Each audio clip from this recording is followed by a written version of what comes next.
taking classes on angelology. പ്രിയ സഹോദരി ദൈവം അതിനായിട്ട് ബലപ്പെടുത്തട്ടെ. കഴിഞ്ഞ ആഴ്ച നമ്മൾ അപ്പിയറൻസ് ഓഫ് ഏഞ്ചൽസ്, അതുപോലെ അതാണ് നമ്മൾ ചിന്തിച്ചത്. അതുപോലെ ഏഞ്ചൽസിന്റെ ഹോളിനെസ്സിനെ കുറിച്ച് നമ്മൾ ചിന്തിച്ചു. ക്രിയേച്ചർലിനെസ്സിനെ നമ്മൾ ചിന്തിച്ചു. തുടർന്ന് നമുക്ക് ചിന്തിക്കാം ഏഞ്ചൽസ് ആർ ഇൻവിസിബിൾ ബീയിങ്സ് എന്ന് നമ്മൾ ചിന്തിച്ചു. നമ്മൾ തുടർന്ന് നമുക്ക് ക്ലാസ്സിലേക്ക് പോകാം. Over to sister Sunija gold.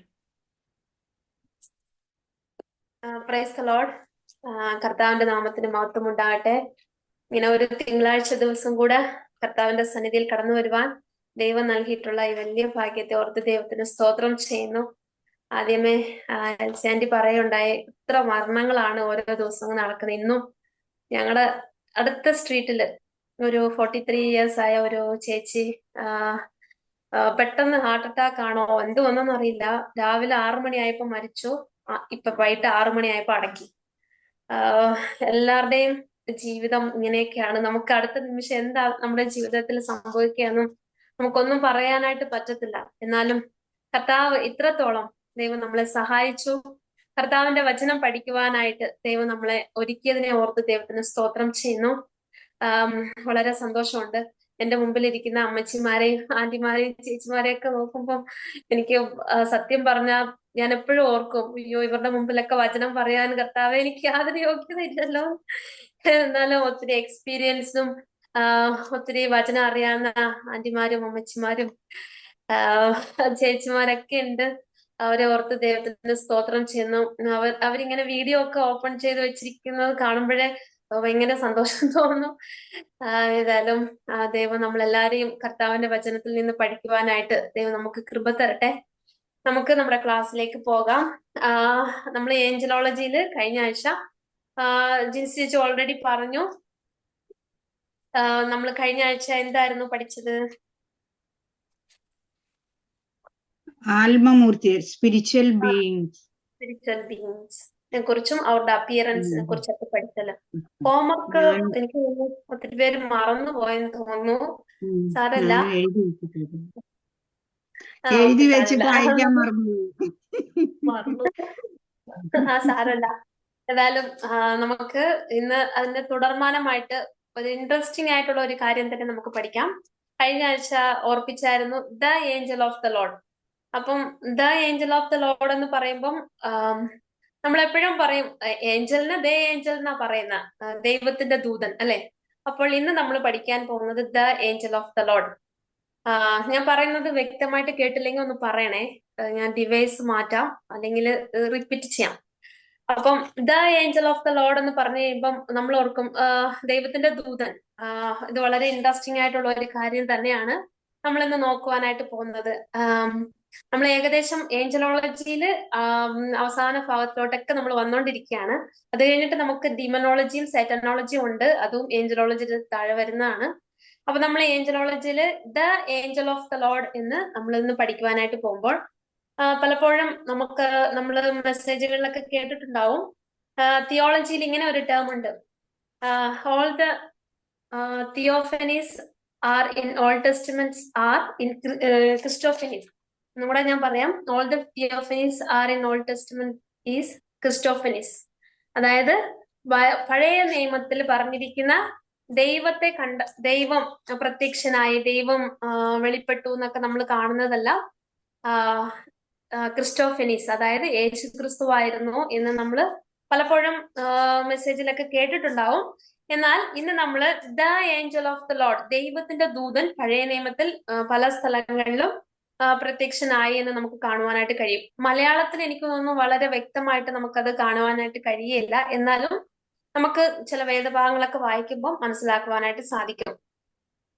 The angel of the Lord അല്ലെങ്കിൽ ദ മെസ്സഞ്ചർ എന്നൊക്കെ പറയുമ്പോൾ ദൈവത്തിന്റെ ദൂതൻ എന്നൊക്കെ നമുക്ക് കാണുവാനായിട്ട് സാധിക്കും. ഇന്ന് നമുക്ക് ദൈവത്തിന്റെ ദൂതൻ, ദൈവത്തിന്റെ ദൂതന്റെ സ്വഭാവവും സവിശേഷതകളും എന്താണെന്ന് നോക്കാം. Character and distinctiveness of the angel of the Lord. ദൈവത്തിന്റെ ദൂതനെ കുറിച്ച് അവരുടെ സ്വഭാവവും സവിശേഷതകളും എന്താണെന്ന് നമ്മൾ നോക്കുമ്പോൾ പുതിയ നിയമത്തിൽ യേശുക്രിസ്തുവിന്റെ ജനനത്തെ കുറിച്ച് പറഞ്ഞ ദൂതനെ കുറിച്ച് നമുക്കറിയാം. അതും ദൈവത്തിന്റെ ദൂതനാണെന്ന് മത്തായി 2:20-23 വായിക്കുവാനായിട്ട് സാധിക്കും. മാത്യു ചാപ്റ്റർ 2 വേഴ്സ് 20 and 23 നമുക്ക് കാണുവാനായിട്ട് സാധിക്കും. ഇത് വായിക്കേണ്ട.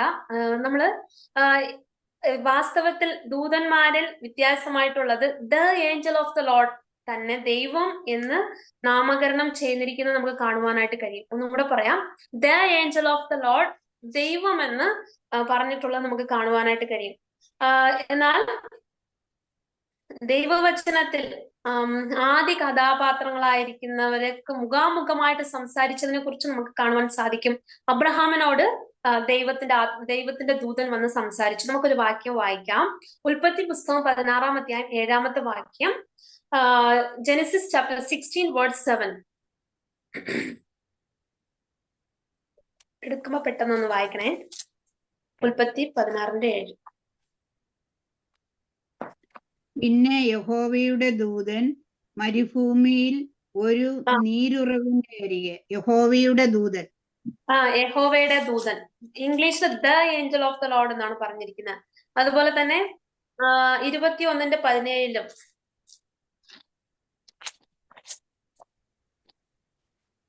ദൈവം ബാലന്റെ നിലവിളി കേട്ടു. ദൈവത്തിന്റെ ദൂതൻ ആകാശത്ത് നിന്നും ഹാഗാറിനെ വിളിച്ചു.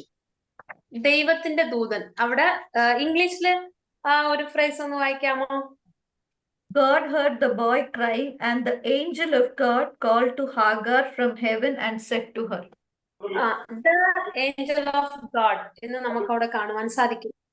എന്നാൽ ചില സ്ഥലങ്ങളില് an angel of the Lord എന്ന് നമുക്ക് ആദ്യമേ പറഞ്ഞ Matthew chapter 2 an angel of the Lord എന്ന് നമുക്ക് കാണുവാൻ സാധിക്കും. എന്നാൽ ഇവിടെ ദൈവം കേട്ടു, ദൈവം അവർക്ക് ഉത്തരം തന്നെന്നൊക്കെ പറയുമ്പോൾ the angel of the Lord എന്ന് നമുക്ക് ദൈവത്തിന്റെ ദൂതൻ എന്ന് നമുക്ക് അവിടെ കാണുവാൻ സാധിക്കും.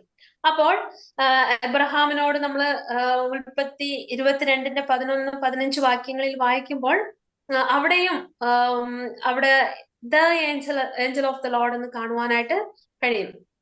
അവിടെ 3 പേര് അബ്രഹാമിന്റെ വീട്ടിൽ വന്നു. എന്നാൽ 2 പേര് മാത്രമേ സോദോം ഗൊമോറയിൽ പോയത് നമുക്ക് ആ അധ്യായത്തിൽ കാണുവാൻ സാധിക്കും.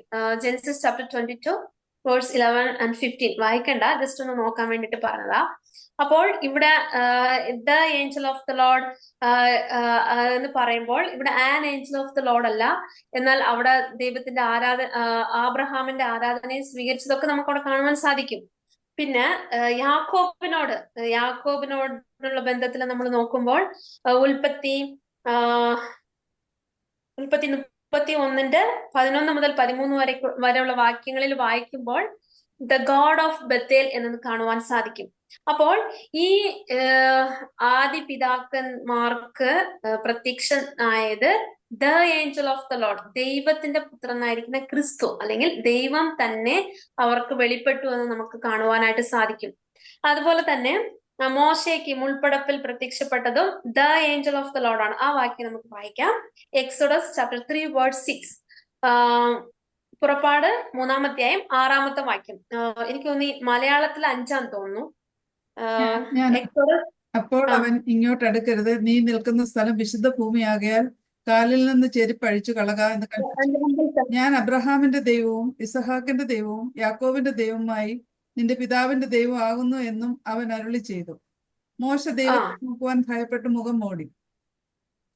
അപ്പോൾ ഇവിടെയും പ്രത്യക്ഷനായത് യേശുക്രിസ്തുവാണ്, അല്ലെങ്കിൽ ദൈവം അവർക്ക് വെളിപ്പെട്ടു, ദൈവം പ്രത്യക്ഷനായെന്നൊക്കെ പറയുമ്പോൾ അത് അവിടെ വന്നിട്ട് യേശുക്രിസ്തുവാണ് വെളിപ്പെട്ടതെന്ന് നമുക്ക് മനസ്സിലാക്കുവാനായിട്ട് സാധിക്കും.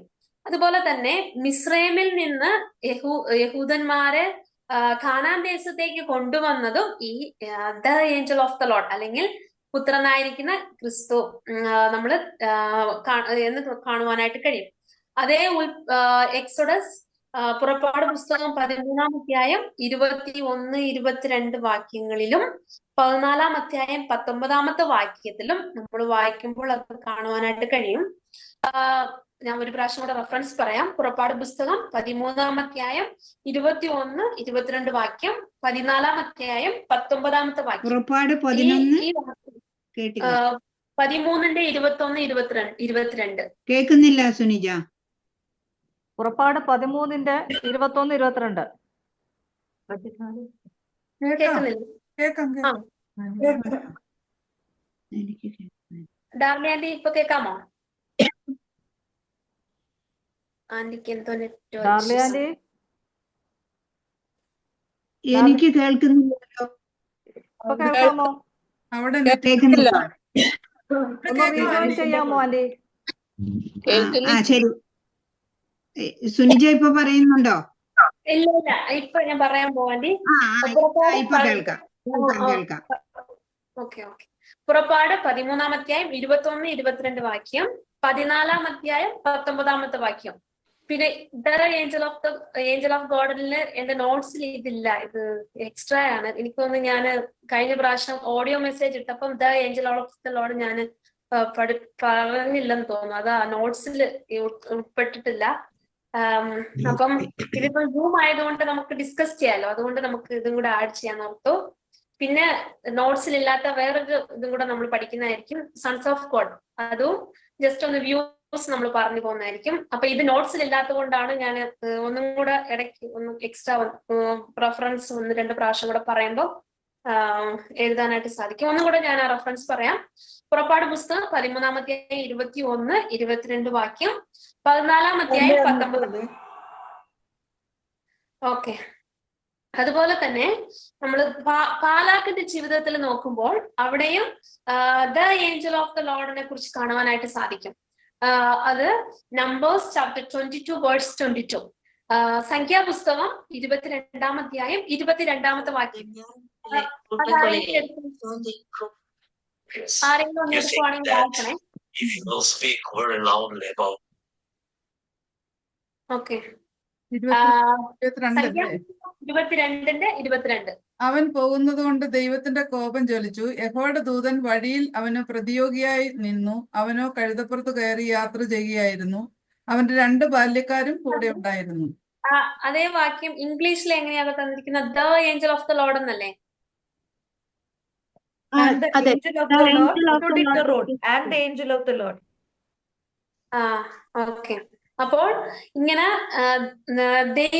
ദൈവം അവന്റെ മുൻപിൽ പ്രത്യക്ഷനായി, അതായത് അവനെ ഭയപ്പെടുത്തുന്നത് നമുക്ക് അവിടെ കാണുവാനായിട്ട് കഴിയും. അതുപോലെ തന്നെ ഒരു വാക്യം കൂടെ നമുക്ക് വായിക്കാം. ജോഷുവയുടെ പുസ്തകം 5-ാം അധ്യായം 14-ാമത്തെ വാക്യം. Book of Joshua chapter 5:14. യോശുവയുടെ പുസ്തകം 5-ാം അധ്യായം 14-ാമത്തെ വാക്യം. അതിന് അവൻ, അല്ല, ഞാൻ യഹോവയുടെ സൈന്യത്തിന്റെ അധിപതിയായി ഇപ്പോൾ വന്നിരിക്കുന്നു. യഹോവയുടെ സൈന്യത്തിന്റെ അധിപതി. അത് ഇംഗ്ലീഷില് എനിക്ക് തോന്നുന്നു ആ വാക്ക് ഇങ്ങനെ പറഞ്ഞിട്ടുണ്ട്, commander of the army of the Lord. അങ്ങനെയല്ലേ? Commander of the army of the Lord. ഇവിടെയും the angel of the Lord എന്നാണ് പറഞ്ഞിരിക്കുന്നത്, കമാൻഡർ. അപ്പോൾ സൈന്യത്തിന്റെ അധിപതി, എല്ലാ സൈന്യങ്ങളുടെ അധിപതിയായിരിക്കുന്ന ദൈവം അല്ലെങ്കിൽ ക്രിസ്തു എന്ന് നമുക്ക് കാണുവാനായിട്ട് സാധിക്കും. പിന്നെ ഇതിന്റെ നമ്മൾ ചെറിയൊക്കെ നമ്മൾ ഒത്തിരി പഠിക്കുവാണെങ്കിൽ ഒത്തിരി കാര്യങ്ങളുണ്ട്. ചിലപ്പോൾ അത് നമ്മൾ ഒത്തിരി പഠിച്ചു കഴിയുമ്പോൾ ചിലപ്പം എവിടെയെങ്കിലൊക്കെ മിസ്റ്റേക്ക് വരും. അതുകൊണ്ട് ഒത്തിരി ഒന്നും ഡീപ്പായിട്ട് പോകാനായിട്ട് ആഗ്രഹിക്കുന്നില്ല. അപ്പോൾ ഇങ്ങനെ നമ്മൾ the angel of the Lord പഴയ നിയമത്തിൽ നമ്മൾ കാണുന്നത് ക്രിസ്റ്റോഫെനിസ്, ക്രിസ്തു തന്നെ, ദൈവം തന്നെ വെളിപ്പെടുത്തിയതാണെന്ന് നമുക്ക് കാണുവാൻ സാധിക്കും. അതുപോലെ തന്നെ ആദ്യം നമ്മൾ നോക്കി character and distinctiveness of the angel of the Lord. രണ്ടാമതായിട്ട് നമുക്ക് നോക്കാം പ്രീ ഇൻകാർണേറ്റ് ലോഗോസ്, അല്ലെങ്കിൽ വചനം മനുഷ്യ അവതാരത്തിന്റെ മുൻപ്. നമുക്ക് വചനം മനുഷ്യാവതാരത്തിന്റെ മുൻപ് എന്ന് നോക്കുമ്പോൾ ലോഗോസ് എന്നുള്ള വാക്ക് കേൾക്കുമ്പോൾ നമുക്ക് എന്താ ഓർമ്മ വരുന്ന? ആദിയിൽ വചനം ഉണ്ടായിരുന്നു, വചനം ദൈവമായിരുന്നു, അത് നമ്മള് യോഹന്നാൻ 1-ാം അധ്യായത്തില് അതെ ലോഗോസ് എന്ന് പറയുന്ന വാക്ക് കേൾക്കുമ്പോഴേ നമുക്ക് ആ കാര്യം ഓർമ്മ വരുന്ന. അപ്പോ പ്രീ ഇൻകാർണേറ്റ് ലോഗോസ് എന്ന് നമ്മൾ കാണുവാനായിട്ട് സാധിക്കും. അതായത് പ്രീ ഇൻകാർണേറ്റ് ലോഗോസ് എന്ന് പറയുമ്പോൾ the angel of the Lord എന്ന് കാണുവാനായിട്ട് കഴിയും. നമ്മൾ കർത്താവിന്റെ വചനം പഠിക്കുന്ന സ്റ്റുഡൻസ് ആണ്. അപ്പൊ നമ്മൾ ദൈവത്തിന്റെ വചനത്തില് ഈ the angel of the Lord നമ്മൾ പലപ്പോഴും ഇങ്ങനെ പഴയ നിയമത്തിൽ നോക്കുമ്പോൾ ദൈവം വെളിപ്പെട്ടു, എന്നാൽ ദൈവത്തെ മനുഷ്യർ കണ്ടിട്ടില്ല എന്ന് പുതിയ നിയമത്തിൽ നമ്മൾ പലപ്പോഴും കാണുന്നുണ്ട്. ആരും ദൈവത്തെ കാണാനായിട്ട് സാധിക്കത്തില്ല. എന്നാൽ പഴയ നിയമത്തിൽ പലരോടും ദൈവം മുഖാമുഖമായിട്ട് സംസാരിച്ചു, ദൈവത്തിന്റെ വചനം കേട്ടു എന്നൊക്കെ നമ്മൾ ഓർക്കുമ്പോൾ ഇതെങ്ങനെ സാധിക്കും? എന്നാൽ അവിടെ ഒക്കെയും നമ്മുടെ സെക്കൻഡ് പേഴ്സൺ ഓഫ് ട്രിനിറ്റി, അതായത് ക്രിസ്റ്റോഫനിസ്, ദൈവം അവിടെ വെളിപ്പെട്ടത് നമുക്ക് കാണുവാൻ സാധിക്കും. അതുപോലെ തന്നെ പറയാവോ? ക്രിസ്റ്റോഫനിസ്, CHRISTOPHENIES.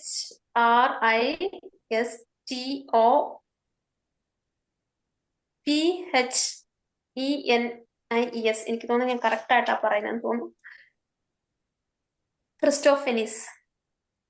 ഓക്കെ.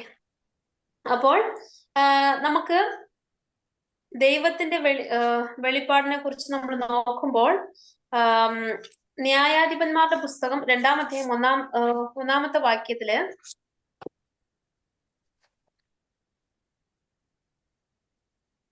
നമുക്ക് ആ വാക്യം ഒന്ന് വായിക്കാം. ന്യായാധിപന്മാരുടെ പുസ്തകം 2-ാം അധ്യായം 1-ാമത്തെ വാക്യം. അനന്തരം യഹോവയുടെ ഒരു ദൂതൻ ഗിൽഗാലിൽ നിന്ന് ബോഖീമിലേക്ക് വന്നു പറഞ്ഞത്, ഞാൻ നിങ്ങളെ മിസ്രൈമിൽ നിന്ന് പുറപ്പെടുവിച്ചു, നിങ്ങളുടെ പിതാക്കന്മാരോട് സത്യം ചെയ്ത ദേശത്തേക്ക് നിങ്ങളെ കൊണ്ടുവന്നു. മലയാളത്തിൽ ദൂതൻ എന്ന് പറഞ്ഞിട്ടുണ്ട്, എന്നാൽ ഇംഗ്ലീഷിലോ the angel of the Lord എന്ന് കാണുവാൻ സാധിക്കും.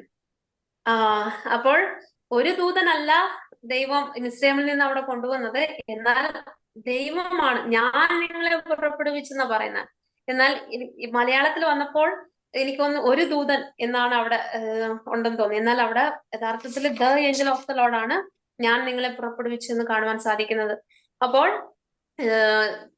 കർത്താവ് ദൈവം ഈ ഇസ്രായേൽ ജനതയെ മിസ്രൈമിൽ നിന്ന് കൊണ്ടുവന്ന് നമുക്ക് അവിടെ കാണുവാനായിട്ട് കഴിയും. ക്രിസ്തുവായ ദൈവം, അതായത് the angel of the Lord, വളരെ അധികാരത്തോടെ തന്നെ മോശയോടും അതുപോലെ തന്നെ പഴയ നിയമത്തിൽ സംസാരിച്ച എല്ലാ പിതാക്കന്മാരോടും അധികാരത്തോട് തന്നെ സംസാരിച്ചു. ദൈവത്തിന് എന്ത് അധികാരമുണ്ടോ ആ അധികാരത്തോടു കൂടെ തന്നെയാണ് the angel of the Lord, ദൈവത്തിന്റെ ദൂതൻ സംസാരിച്ചു എന്ന് നമുക്ക് അവിടെ കാണുവാൻ സാധിക്കും. അതുപോലെ തന്നെ ദൈവത്തിന്റെ വ്യക്തിത്വം മാത്രമേ അത് ചെയ്യുവാനായിട്ട് കഴിയുകയുള്ളൂ. അത് തന്നെയാണ് യോഹന്നാൻ 1-ാം അധ്യായം 1 മുതൽ 14 വരെയുള്ള വാക്യങ്ങളിൽ നമുക്കത് കാണുവാനായിട്ട് സാധിക്കും. ആദ്യമേ തന്നെ വചനമുണ്ടായിരുന്നോ, പിന്നെ നമുക്കത് ആ വാക്യങ്ങളെല്ലാം നമുക്ക് മനഃപ്പാഠമായിട്ടൊക്കെ അറിയാം. അതുകൊണ്ട് നമുക്ക് ജസ്റ്റ് ഒന്ന് നോട്ട് ചെയ്ത് മാത്രം വെച്ചാൽ മതി. യോഹന്നാൻ 1-ാം അധ്യായം 1 മുതൽ 14 വരെയുള്ള വാക്യം. അപ്പോൾ അധികാരത്തോട് സംസാരിച്ചു, ദൈവത്തിന്റെ വ്യക്തിത്വത്തിൽ തന്നെ the angel of the Lord പഴയ നിയമത്തിൽ കാണുവാനായിട്ട് കഴിയും. അതുപോലെ തന്നെ യേശു ക്രിസ്തു മനുഷ്യനായിട്ട് ഈ ലോകത്തിലുള്ളപ്പോൾ ദ ഏഞ്ചൽ ഓഫ് ദ ലോർഡിനെ നമുക്ക് എവിടെയും കാണുവാനായിട്ട് കഴിയുകയില്ല. പുതിയ നിയമത്തിൽ എവിടെയും the angel of the Lord കാണുവാൻ കഴിയില്ല. ഞാൻ ആദ്യമേ പറഞ്ഞ മത്തായി 2-ാം അധ്യായത്തിൽ an angel of the Lord എന്നാണ് കാണുവാനായിട്ട് കഴിയുന്നത്. വേറെ എവിടെയും അപ്പോസ്തല പ്രവൃത്തിയുടെ പുസ്തകത്തിലാണെങ്കിലും അതുപോലെ തന്നെ റെവലേഷൻ വെളിപ്പാടിലാണെങ്കിലും വെളിപ്പാട് പുസ്തകത്തിലാണെങ്കിലും the angel of the Lord, അതായത് ദൈവത്തിന്റെ ദൂതൻ, സൈന്യങ്ങളുടെ അധിപതിയായിരിക്കുന്ന ദൈവത്തെ കുറിച്ച് എവിടെയും കാണുവാനായിട്ട് കഴിയുകയില്ല. കാരണം പഴയ നിയമത്തിൽ താൻ വെളിപ്പെട്ടത് ദൈവത്തിന്റെ ദൂതൻ എന്നായിരുന്നു. എന്നാൽ പുതിയ നിയമത്തിൽ നമുക്കത് എവിടെയും കാണുവാൻ സാധിക്കില്ല. യേശു ക്രിസ്തു തന്നെയാണ് പ്രീ ഇൻകാർണേറ്റ് ലോഗോസ് എന്ന് പറയുന്നത് കാണുവാൻ കഴിയും. അതായത് ഈ വാക്യങ്ങൾ നമുക്ക് ഒന്നും കൂടെ വായിക്കണ്ടെന്ന് തോന്നുന്നു. കാരണം യോഹന്നാൻ 1 മുതൽ 14 വരെയുള്ള വാക്യങ്ങളില് വചനമുണ്ടായിരുന്നു, വചനം ദൈവമായിരുന്നു, അത് പിന്നെ വചനം ഫ്ലഷ് ആയി എന്നൊക്കെ നമുക്ക് അവിടെ കാണുവാൻ സാധിക്കില്ല. അപ്പൊ പ്രീ ഇൻകാർണേറ്റ് ലോഗോസ്, ദൈവം ലോഗോസ് വന്ന് മനുഷ്യ അവതാരം എടുക്കുന്നതിന് മുമ്പുള്ള കാര്യമാണ് the angel of the Lord. ഞാൻ പറയാൻ ഉദ്ദേശിക്കുന്നത് മനസ്സിലാവുന്നുണ്ടെന്ന് കരുതുന്നു. എന്തെങ്കിലും സംശയം ഉണ്ടെങ്കിൽ ചോദിക്കണേ. അപ്പോൾ നമ്മൾ ആദ്യം കണ്ടത് ദ ഏഞ്ചൽ ഓഫ് ദ ലോർഡിന്റെ ക്യാരക്ടറും ഡിസ്റ്റിങ്റ്റീവ്ഷനും കണ്ടു. അതുപോലെ തന്നെ പ്രീ ഇൻകാർണേറ്റ് ലോഗോസിനെയും നമ്മൾ കണ്ടു. നമ്മള് ഇതിനെ കുറിച്ച് നമ്മൾ നോക്കുമ്പോൾ the angel of the Lord എല്ലാം അറിയുന്നവനാണ്. അതായത് ഭാവിയിൽ എന്താണ് സംഭവിക്കാൻ പോകുന്നതെന്നും അറിഞ്ഞു അനുഗ്രഹിച്ചത് നമുക്ക് കാണുവാൻ സാധിക്കും വചനത്തില്. പഴയ നിയമത്തില് അതുപോലെ തന്നെ the angel of the Lord, ദൈവത്തിന്റെ ദൂതൻ ദൈവത്തെ പോലെ തന്നെ സംസാരിച്ചു, ദൈവത്തെ പോലെ തന്നെ അധികാരമുള്ളവനായിട്ട് സംസാരിച്ചെന്ന് പഴയ നിയമത്തിൽ നമുക്ക് കാണുവാനായിട്ട് കഴിയും. അതുപോലെ തന്നെ the angel of the Lord സർവശക്തൻ, എല്ലാ വാക്കും പ്രവൃത്തിയും എല്ലാം അധികാരം നിറഞ്ഞത് തന്നെയായിരുന്നു ദ ഏഞ്ചൽ ഓഫ് ദ ലോർഡിന്. അതുപോലെ തന്നെ നമ്മൾ the angel of the Lord അല്ലെങ്കിൽ ദൈവത്തിന്റെ ദൂതനെ കുറിച്ച് പറയുമ്പോൾ ആരാധന സ്വീകരിച്ചത് നമുക്ക് കാണുവാൻ സാധിക്കും. മനോവായുടെ നമ്മള് അവരുടെ ലൈഫിൽ നമ്മള് നോക്കുമ്പോൾ ഞങ്ങൾ ദൈവത്തെ കണ്ടു എന്ന് പറഞ്ഞു കഴിഞ്ഞിട്ട് ഞങ്ങൾ മരിച്ചു പോകുന്നൊക്കെ പറയുന്നത് നമുക്ക് അവിടെ കാണുവാനായിട്ട് കഴിയും ന്യായാധിപന്മാരുടെ പുസ്തകത്തില്. കാരണം അവർ ദൈവത്തിന്റെ ദൂതൻ എന്ന് പറയുമ്പോൾ ദൈവം തന്നെ അവർക്ക് പ്രത്യക്ഷനായി. അവരുടെ ആരാധനയെ ആ ദൈവം നമ്മുടെ ദൈവം സ്വീകരിച്ചത് നമുക്ക് കാണുവാനായിട്ട് കഴിയും. അപ്പോൾ the angel of the Lord pre incarnate logos ആണ്, അല്ലെങ്കിൽ ദൈവം വെളിപ്പെട്ടു എന്ന് കാണുമ്പോൾ the angel of the Lord പഴയ നിയമത്തിൽ ദൈവമായിട്ട് മനുഷ്യർക്ക് വെളിപ്പെട്ടു എന്ന് കാണുവാൻ സാധിക്കും. എന്നാൽ പുതിയ നിയമത്തിൽ എവിടെയും ദൈവത്തിന്റെ ദൂതൻ ആർക്കും അപ്പിയർ ചെയ്തിട്ടില്ല, വെളിപ്പെട്ടിട്ടില്ല എന്നും നമുക്ക് അത് കാണുവാനായിട്ട് കഴിയും. അതുപോലെ തന്നെ ഇത് വചനത്തിൽ വളരെ വ്യക്തമായിട്ട് നമ്മൾ പലപ്പോഴും ഇത് നോട്ട് ചെയ്യാതെ പോകുന്ന ഒരു സത്യം തന്നെയാണ്. കാരണം ദ ഏഞ്ചൽ ഓഫ് ദ ലോർഡിനും ആൻ ഏഞ്ചൽ ഓഫ് ദ ലോർഡിനും ഡിഫറെന്റ് ഉണ്ട്. An angel of the Lord എന്ന് പറയുമ്പോൾ എല്ലാ ദൂതന്മാരിലും ഒരു ദൂതൻ, പക്ഷെ the angel of the Lord ദൈവത്തിന്റെ ദൂതൻ എന്ന് പറയുമ്പോൾ അത് ഒരു വ്യക്തി മാത്രമേ ഉള്ളൂ. അത് സെക്കൻഡ് പേഴ്സൺ ഓഫ് ട്രിനിറ്റി എന്ന് നമുക്ക് കാണുവാനായിട്ട് കഴിയും. നമ്മൾ അവസാനമായിട്ട് ഈ ടോപ്പിക്കിൽ നോക്കുമ്പോൾ A comparison between the angel of the Lord and Jesus Christ, അതായത് നമുക്ക് ദ ഏഞ്ചൽ ഓഫ് ദ ലോർഡിനും യേശുക്രിസ്തുവിനും ഉള്ള കമ്പാരിസൺ എന്താണെന്ന് നമുക്ക് ചില കാര്യങ്ങൾ നോക്കാം. ഏഞ്ചൽ ഓഫ് ദ ലോർഡ് അല്ലെങ്കിൽ ദൈവത്തിന്റെ ദൂതൻ വളരെ അധികാരത്തോടുകൂടെ തന്നെ ആബ്രഹാമിനോടും ആഹാറിനോടും അതുപോലെ തന്നെ മോശയോടും സംസാരിച്ചു. അതുപോലെ തന്നെ പുതിയ നിയമത്തിൽ നമ്മൾ വരുമ്പോൾ യേശുക്രിസ്തുവും വളരെ അധികാരമുള്ളവനായിട്ട് മറ്റുള്ളവരുടെ പാപം ക്ഷമിക്കുവാനായിട്ടുള്ള അധികാരം അവർക്കുണ്ടായിരുന്നു, യേശുക്രിസ്തുവിനുണ്ടായിരുന്നു.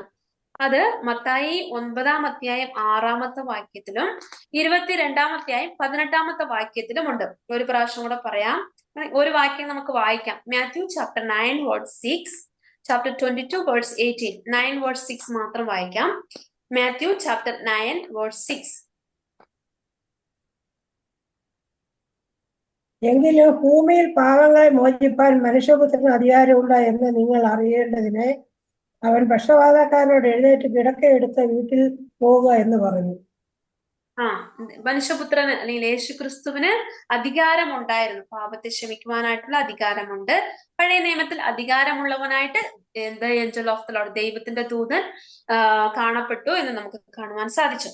അതുപോലെ തന്നെ പഴയ നിയമത്തിൽ angel of the Lord promises കൊടുക്കുവാനായിട്ട് സാധിച്ചു. Made promises as God himself, ദൈവത്തെ പോലെ തന്നെ the angel of the Lord വാഗ്ദത്തം കൊടുത്തു എന്നും കാണുവാൻ സാധിക്കും. അതുപോലെ തന്നെ ജീസസ് യേശുക്രിസ്തു കംഫോർട്ടറിനെ കുറിച്ചതായിട്ടുള്ള ഒരു പ്രോമിസ് കൊടുക്കുന്നത് കാണുവാൻ സാധിക്കും. യോഹന്നാൻ 14-ാം അധ്യായം 3-ാമത്തെ വാക്യത്തിലും 16-ാമത്തെ വാക്യത്തിലും, ജോൺ ചാപ്റ്റർ 14 വേഴ്സ് 3, അതുപോലെ തന്നെ 16, ഈ വാക്യങ്ങളിലും കർത്താവ് ഒരു വാഗ്ദത്തം കൊടുക്കുന്നത് കാണുവാൻ സാധിക്കും.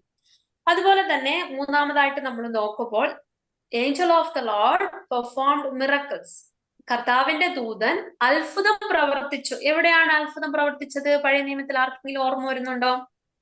എവിടെയാ പഴയ നിയമത്തില് the angel of the Lord അത്ഭുതം പ്രവർത്തിച്ചു? ഞാനിപ്പോ കുറച്ചു മനോഹയ്ക്ക് പ്രത്യക്ഷനായി. അത് തന്നെ, മനോഹയ്ക്ക് പ്രത്യക്ഷനായപ്പം അത്ഭുതം പ്രവർത്തിച്ചു.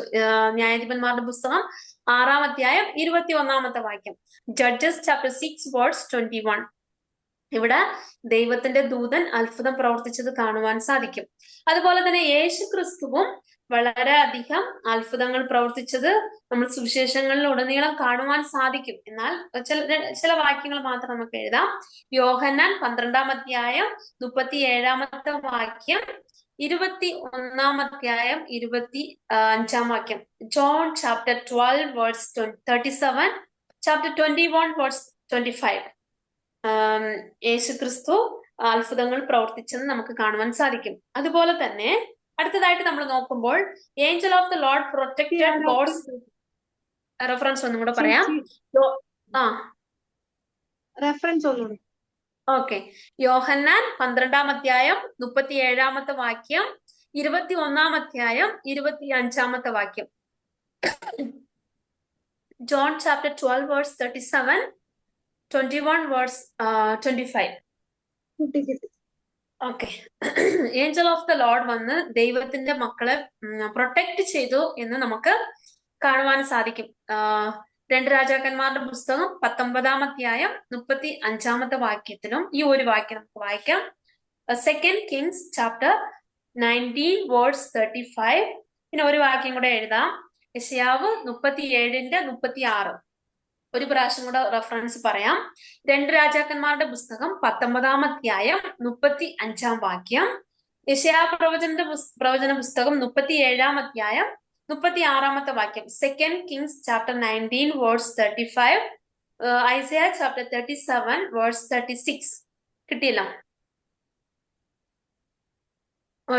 ഒരു വാക്യം മാത്രം നമുക്ക് വായിക്കാം. 2 രാജാക്കന്മാരുടെ പുസ്തകം 19:35 ഏത് കിട്ടിയോ അത് വായിക്കും. അന്ന് രാത്രി യഹോവയുടെ ദൂതൻ പുറപ്പെട്ട് അശൂർ പാളയത്തിൽ 1,85,000 പേരെ കൊന്നു. അവിടെ യഹോവയുടെ ദൂതൻ കൊന്നു എന്ന് പറയുമ്പോൾ കർത്താവിന്റെ ജനങ്ങളെ പ്രൊട്ടക്ട് ചെയ്തു അല്ലെ. ദൈവത്തിന്റെ ജനമായിരിക്കുന്ന ഇസ്രായേൽ ജനതയെ ഈ അവരുടെ എതിരാളികളുടെ നിന്ന് പ്രൊട്ടക്ട് ചെയ്ത് നമുക്ക് അവിടെ കാണുവാൻ സാധിക്കും. അതുപോലെ തന്നെ നമ്മള് പുതിയ നിയമത്തിൽ വരുമ്പോൾ ജീസസ് കെപ്റ്റ് ഹും ഹിസ് ഫാദർ ഗേവ് ഹിം. യേശു ക്രിസ്തു തനിക്ക് വേണ്ടിയുള്ളവർ അവസാനം വരെ തന്റെ കൂടെ തന്നെ ഉണ്ടായിരുന്നു. അത് യോഹന്നാൻ 17 അധ്യായം 12 വാക്യം വായിക്കാം. യോഹന്നാൻ 17:12. റെഫറൻസ് ആദ്യം പറയാമേ. John chapter 17 verse 12. അത് കഴിഞ്ഞിട്ട് 18 അധ്യായം 8-9 വാക്യങ്ങൾ. John chapter 17 verse 12, chapter 18 verse 8 and 9. യോഹന്നാൻ 17:12 മാത്രം വായിക്കാം. 12. ശിഷ്യന്മാർ അവനോട്, കർത്താവേ, അവർ നിദ്ര കൊള്ളുന്നു എങ്കിൽ അവന് സൗഖ്യം വരുമെന്ന് പറഞ്ഞു. അതാണോ? 17 17:12 അല്ലേ? അവരോട് കൂടെ ഇരുന്നപ്പോൾ ഞാൻ അവരെ നീ എനിക്ക് തന്നിരിക്കുന്ന നിന്റെ നാമത്തിൽ കാത്തുകൊണ്ടിരുന്നു. ഞാൻ അവരെ സൂക്ഷിച്ചു. തിരുവെഴുത്തിന് നിവർത്തി വരേണ്ടതിന് ആ നാശയോഗ്യനല്ലാതെ അവരിലാരും നശിച്ചു പോയിട്ടില്ല.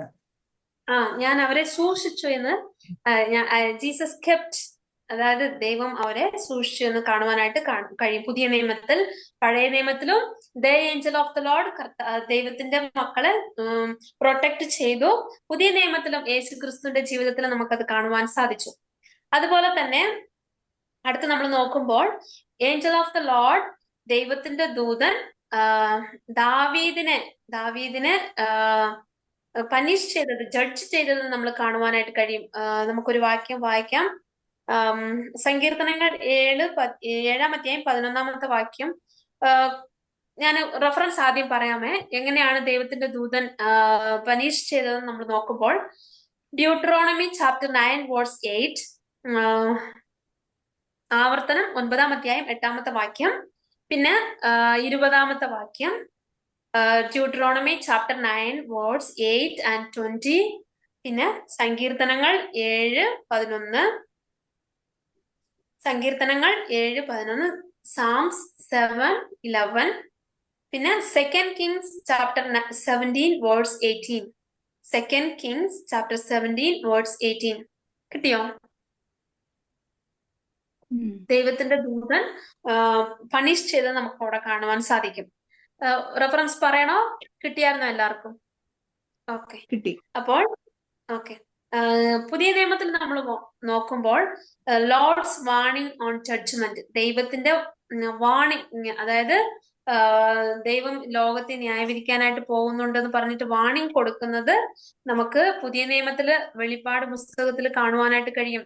വെളിപ്പാട് പുസ്തകം 2-ാം അധ്യായം 5-ാമത്തെ വാക്യത്തിലും 16-ാമത്തെ വാക്യത്തിലും, അതുപോലെ തന്നെ 21-ാമത്തെ അധ്യായം 21-ാമത്തെ വാക്യത്തിലും, 3-ാം അധ്യായം 3-ാമത്തെ വാക്യത്തിലും 16-ാമത്തെ വാക്യത്തിലും. ഒന്നുകൂടെ പറയാം. Revelation chapter 2 verse 5 and 16 and 21. വെളിപ്പാട് പുസ്തകം 2-ാം അധ്യായം 5, 16, 21 വാക്യങ്ങൾ. പിന്നെ 3-ാം അധ്യായം 3-ാമത്തെ വാക്യവും 16-ാമത്തെ വാക്യവും. കിട്ടിയോ ഓക്കെ. റഫറൻസ്? അപ്പോൾ ന്യായവിധിയെ കുറിച്ചുള്ള ഒരു വാണിംഗ് കൊടുക്കുന്നത് നമുക്ക് അവിടെ കാണുവാനായിട്ട് കഴിയും. അപ്പോൾ അടുത്ത് നമ്മൾ നോക്കുമ്പോൾ angel of the lord was angry. നമുക്ക് ഒരു വാക്യം വായിക്കാം. Numbers chapter 22 verse 22. ഇത് ഓൾറെഡി വായിച്ചാണോ? സംഖ്യാപുസ്തകം 22-ാം അധ്യായം 22-ാമത്തെ വാക്യം. വായിച്ചതാ. യഹോവയുടെ ദൂതൻ വഴിയിൽ അവന് പ്രത്യക്ഷനായി നിന്നു. ഓക്കെ. അവിടെ യാത്ര വന്നു. ആംഗ്രി, കോപിഷ്ഠനായി, വാൾ ഊരിപ്പിടിച്ചുകൊണ്ട് വഴിയിൽ കണ്ടു, കഴുത കണ്ടു. അപ്പൊ കോപം കൊണ്ടിട്ടാണ് ഈ വാൾ ഊരി പിടിച്ചിട്ട് അവിടെ നിൽക്കുന്നത് കാണുവാനായിട്ട് സാധിക്കും. അതുപോലെ തന്നെ പുതിയ നിയമത്തിൽ വരുമ്പോൾ യേശുക്രിസ്തുവും ലോർഡ്സ് ആങ്കർ, യേശുക്രിസ്തുവിന്റെ കോപവും നമുക്ക് മർക്കോസ് 3-ാം അധ്യായം 5-ാമത്തെ വാക്യത്തിലും, അതുപോലെ തന്നെ വെളിപ്പാട് പുസ്തകം 6-ാം അധ്യായം 16-ാമത്തെ വാക്യത്തിലും കാണുവാൻ സാധിക്കും. ഒരു പ്രാവശ്യം കൂടെ റെഫറൻസ് പറയാം. മർക്കോസ് 3-ാം അധ്യായം 5-ാമത്തെ വാക്യം, വെളിപ്പാട് 6:16, Mark chapter 3 verse 5, Revelation chapter 6 verse 16. ഇവിടെയും പുത്രനായിരിക്കുന്ന ക്രിസ്തുവിന്റെ ആങ്കറിനെ കുറിച്ച് നമുക്ക് അവിടെ കാണുവാനായിട്ട് കഴിയും. അടുത്ത അവസാനമായിട്ട് നമ്മൾ കമ്പാരിസണിൽ നോക്കുമ്പോൾ the angel of the lord was scene praying four Jerusalem, അല്ലെങ്കിൽ ഒരു വാക്യം വായിക്കാം. സക്കറിയ പുസ്തകം 1-ാം അധ്യായം 12-ാമത്തെ വാക്യം. സക്കറിയ പുസ്തകം 1-ാം അധ്യായം 12-ാമത്തെ വാക്യം.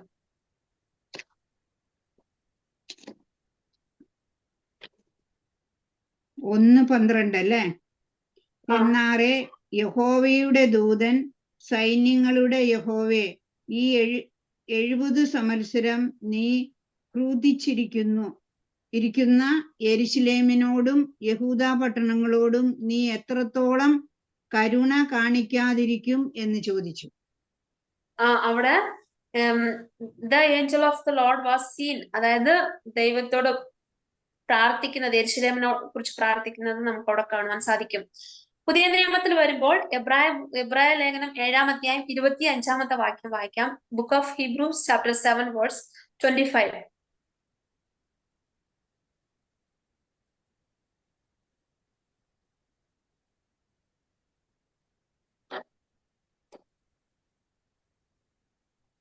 Hebrews chapter 7 verse 25. അതുകൊണ്ട് താൻ മുഖാന്തരമായി ദൈവത്തോട് അടുക്കുന്നവർക്ക് വേണ്ടി പക്ഷപാതം ചെയ്യാൻ സദാ ജീവിക്കുന്നവനാകയാൽ അവരെ പൂർണ്ണമായി രക്ഷിപ്പാൻ അവൻ പ്രാപ്തനാകുന്നു. ഈ ക്രിസ്തു നമുക്ക് വേണ്ടി പക്ഷപാതം ചെയ്യുന്ന ദൈവമാണ് എന്ന് നമുക്ക് പുതിയ നിയമത്തിൽ കാണുവാനായിട്ട് സാധിക്കും. അപ്പോൾ ദ ഏഞ്ചൽ ഓഫ് ദ ലോർഡിനും യേശു ക്രിസ്തുവിനും, ദൈവത്തിന്റെ ദൂതനും യേശു ക്രിസ്തുവിനുള്ള കമ്പാരിസൺ നമ്മൾ നോക്കുമ്പോൾ എത്ര കമ്പാരിസൺ ആണ് നമ്മൾ കണ്ടത്? ആദ്യം 7. ആദ്യം എന്തായിരുന്നു? അധികാരത്തോടെ.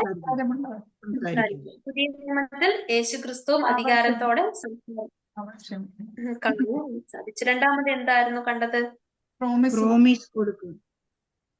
കൊടുത്തു. അതുപോലെ പുതിയ നിയമത്തിലും നമ്മുടെ ക്രിസ്തു പ്രോമിസ് തന്നു എന്ന് കാണുവാൻ സാധിക്കും. അത് കഴിഞ്ഞിട്ട് ദൈവത്തിന്റെ ദൂതൻ എന്താണ് ചെയ്തത്? മൂന്നാമതായിട്ട് അത്ഭുതം പ്രവർത്തിച്ചു. ക്രിസ്തുവും അത്ഭുതം. അതെ. നാലാമതായിട്ട് പ്രൊട്ടക്ട്. ക്രിസ്തുവിന്റെ ജീവിതത്തിലും വേണ്ടിയുള്ളവർ അവനോട് കൂടെ ഉണ്ടായിരുന്നു. കണ്ടു. എന്നിട്ട് അടുത്തതായിട്ട് എന്താണ് കണ്ടത്? ശിക്ഷ വിധിക്കുന്നു. കണ്ടു. കുറെ റെഫറൻസ് നമ്മൾ എഴുതി അല്ലെ. എന്നിട്ട് അടുത്തതായിട്ട് നമ്മൾ ആംഗ്രി. ഉം. പുതിയ നിയമത്തിലും കോപം വന്നു. പുത്രന്റെ കോപം. കോപം നമ്മൾ കാണുവാനായിട്ട് സാധിച്ചു. അത് കഴിഞ്ഞിട്ട് യഹോവയുടെ ദൂതൻ പ്രാർത്ഥിച്ചു. പ്രാർത്ഥിക്കുന്നു. പുതിയ നിയമത്തിലും നമുക്ക് പക്ഷപാതം ചെയ്യുന്നു.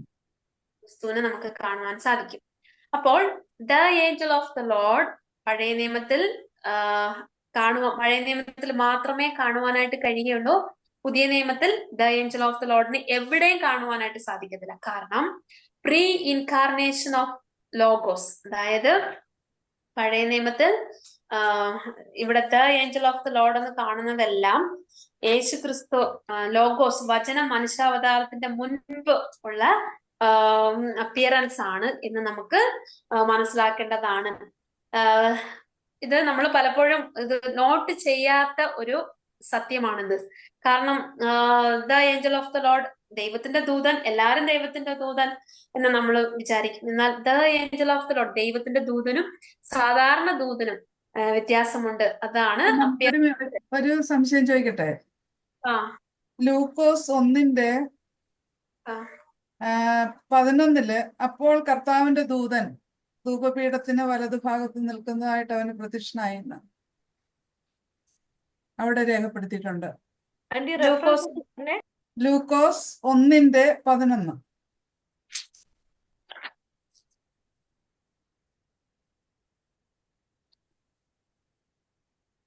ആൻഡ് ഇംഗ്ലീഷില് ആൻ ഏഞ്ചൽ അവിടെ കൊടുത്തേക്കുന്നത്, അല്ല ആന്ന. ഇവിടെ മലയാളത്തില് കർത്താവിന്റെ ദൂതൻ. ഇവിടെ നമ്മള് ഓൾറെഡി ഒരു വാക്യം കൂടെ ഞാൻ പറഞ്ഞായിരുന്നു. ജഡ്ജസിൽ നമ്മള് ദൈവത്തിന്റെ ദൂതൻ എന്ന് പറയുമ്പോൾ മലയാളത്തില് ദൈവത്തിന്റെ ദൂതന്മാരിൽ ഒരാളെന്ന് പറഞ്ഞിട്ടുണ്ട്. ആ ഒരു ഡിഫറൻസ് ഞാൻ ഓൾറെഡി അത് നോട്ട് ചെയ്തായിരുന്നു. കാരണം മലയാളത്തിലും ട്രാൻസ്ലേഷനിൽ വരുമ്പോൾ ഒത്തിരി വ്യത്യാസമുണ്ട്. നമ്മൾ എപ്പോഴും പറയാറില്ലേ, സങ്കീർത്തനങ്ങളിൽ പോലും സങ്കീർത്തനം എനിക്ക് 121 ദൈവം തന്റെ പ്രിയന് ഉറക്കത്തിൽ കൊടുക്കുന്നു, അല്ലെ? അങ്ങനെയല്ല മലയാളം. എന്നാൽ ഇംഗ്ലീഷിൽ വരുമ്പോൾ ദൈവം ഉറക്കം കൊടുക്കുന്നു, അങ്ങനെ എന്തോ ചെറിയൊരു ഡിഫറൻസ് ഉണ്ട്. അങ്ങനെ ചില ട്രാൻസ്ലേഷൻ മിസ്റ്റേക്കിൽ വരുമ്പോൾ ഇവിടെ വന്നിട്ട് the angel of the Lord അല്ല, Lukose 1:12 an angel of the Lord, ദൂതന്മാരിൽ ഒരാള്. സക്കറിയാവിന് പ്രത്യക്ഷനാകുന്നതല്ല. അത് ദൈവത്തിന്റെ ദൂതൻ അല്ലെങ്കിൽ ഗബ്രിയേൽ ദൂതൻ. തുടർന്ന് നമ്മൾ വായിക്കുമ്പോൾ അത് നമുക്കത് മനസ്സിലാക്കുവാനായിട്ട് സാധിക്കും. അവിടെ ദ ഏഞ്ചൽ അല്ല, ആൻ ഏഞ്ചൽ. ഹിന്ദിയിലും ഒന്ന് വായിച്ചു നോക്ക്. ഹിന്ദിയിലും ഉസ് സമയ പ്രഭു കാ ഏക് സ്വർഗദൂത് എന്ന് എഴുതി. മലയാളത്തിൽ ട്രാൻസ്ലേഷൻ തമിഴിലും അങ്ങനെയാ, ഒരു ദൂതൻ. മലയാളത്തില് ഈ ട്രാൻസ്ലേഷൻ മിസ്റ്റേക്ക്, അത് സാരല്ല.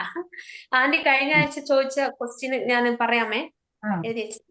ഓക്കെ. അപ്പോൾ ഇവിടെ നമ്മൾ കണ്ടത് പുതിയ നിയമത്തിൽ എവിടെയും the angel of the Lord ഇല്ല. ചിലപ്പോ ഈ ട്രാൻസ്ലേഷൻ മിസ്റ്റേക്കിൽ വരുമ്പോൾ മലയാളത്തില് ദൈവത്തിന്റെ ദൂതൻ എന്ന് നമ്മൾക്ക് കാണുവാൻ സാധിക്കും. അപ്പോസ്തല പ്രവൃത്തികളിലും നമ്മൾ ദൂതന്മാരെ കുറിച്ച് കാണുവാനായിട്ട് സാധിക്കുന്നത് എവിടെയും the angel of the Lord ദൈവത്തിന്റെ ദൂതൻ എന്ന് കാണുവാൻ സാധിക്കത്തില്ല. ഇംഗ്ലീഷൊക്കെ അറിയുന്നവർ കുറച്ച് ഇംഗ്ലീഷിലെ പല ട്രാൻസ്ലേഷനൊക്കെ വായിക്കുവാണെങ്കിൽ ഇച്ചിരി കൂടെ നല്ലതായിരിക്കും. ചിലപ്പോ ഞാൻ മെസ്സേജ് ഒക്കെ പ്രിപ്പയർ ചെയ്യുമ്പോൾ എന്റെ മുമ്പിൽ മലയാളം ബൈബിളും ഇംഗ്ലീഷ് ബൈബിളും ഇംഗ്ലീഷിൽ പല ട്രാൻസ്ലേഷനും തമിഴ് ബൈബിളും കുറെ ബൈബിള് തുറന്നു വെച്ച് ഞാൻ പഠിക്കും. കാരണം പിന്നെ വേറെ ഈ കാത്തലിക്കിന്റെ ബൈബിൾ ഇല്ലേ, റോമൻ കാത്തലിക്സിന്റെ ബൈബിൾ, അത് വീട്ടിലിരിപ്പുണ്ട്. അത് തമിഴിലായിരിക്കും. അപ്പം അത് ഞാൻ ഇടയ്ക്ക് റെഫർ ചെയ്യും. കാരണം അത് ഇച്ചിരി കൂടെ ചില തമിഴിലുള്ള കട്ടിയായിട്ടുള്ള വാക്കൊക്കെ ഇച്ചിരി നല്ല മനസ്സിലാകുന്ന രീതിയിലൊക്കെ ഇരിക്കും. അപ്പൊ ഈ ബൈബിളൊക്കെ വായിക്കുമ്പം നമുക്കത് ഒത്തിരി പെട്ടെന്ന് മനസ്സിലാകുവാനായിട്ട് സാധിക്കും. ഇംഗ്ലീഷിൽ ഒത്തിരി ട്രാൻസ്ലേഷൻസ് ഉണ്ട്, അല്ലെ?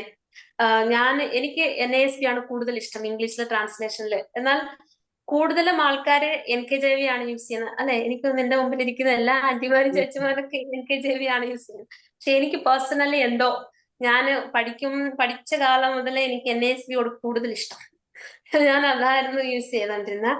ഇപ്പോഴും ഇപ്പൊ ഞാൻ ഉപയോഗിക്കുന്നത് മലയാളവും ഇംഗ്ലീഷുമുള്ള ബൈബിളാണ്. അപ്പൊ ഇടയ്ക്ക് മലയാളത്തിൽ നോക്കും, ഇംഗ്ലീഷിലും. അത് KJV ബൈബിളാണ്.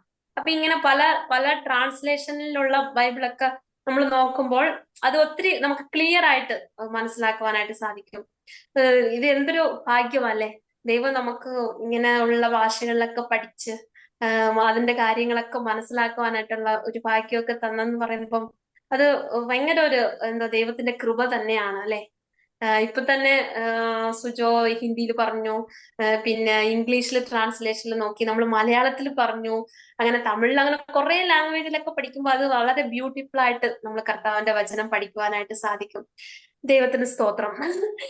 നമുക്ക് ഇതില് നമ്മള് ദ ഏഞ്ചൽ ഓഫ് ദ ലോർഡിനെ കുറിച്ച് പറയുമ്പോൾ പഴയ നിയമത്തിൽ മാത്രമേ ദ ഏഞ്ചൽ ഓഫ് ദ ലോർഡിനെ കുറിച്ച് നമുക്ക് കാണുവാനായിട്ട് സാധിക്കുകയുള്ളൂ. പുതിയ നിയമത്തിൽ വരുമ്പോൾ നമ്മൾ ദ ഏഞ്ചൽ ഓഫ് ദ ലോർഡിനെ കുറിച്ച് കാണുവാനായിട്ട് സാധിക്കത്തില്ല. നമ്മൾ കമ്പാരിസൺ ഒക്കെ കണ്ടതാണ്. അപ്പോൾ ഇത് നമ്മൾ വ്യക്തമായി മനസ്സിലായെന്ന് വിചാരിക്കുന്നു. എന്തെങ്കിലും സംശയം ഉണ്ടെങ്കിൽ ചോദിക്കാം, നമുക്ക് ഒരുമിച്ച് പഠിക്കാം. എസെക്കിയേൽ പ്രവചനത്തിലെ 1-ാം അധ്യായത്തിലെ അതൊന്ന് ക്ലിയർ ചെയ്ത് പോണേ. അതാണ് ഞാനിപ്പോ പറയാനായിട്ട് വരുന്നത്. നമ്മൾ കഴിഞ്ഞ ആഴ്ച എസെക്കിയേൽ പ്രവചന ഒരു പുസ്തകത്തിലെ മിനിറ്റ് സുനിത, ഈ പഴയ നിയമത്തിൽ ആൻ ഏഞ്ചൽ എങ്ങുമില്ല? ഉണ്ട്, ഒത്തിരി സ്ഥലത്തുണ്ട്. നമ്മൾ കഴിഞ്ഞ ആഴ്ച നമ്മള് അപ്പിയറൻസിൽ അല്ല, സോറി ഞാൻ ഇടയ്ക്ക് വെച്ച് കയറിയാണ്, അതുകൊണ്ട് സോറി. ആക്ച്വലി ഞാൻ കഴിഞ്ഞ ആഴ്ച ഇത് അപ്പിയറൻസിൽ ഇത് ഇച്ചിരി ബിഗ് ആയിട്ടുള്ള ടോപ്പിക് ആയതുകൊണ്ടാണ് ഞാനത് സെപ്പറേറ്റ് ആക്കിയത്. അപ്പം എനിക്ക്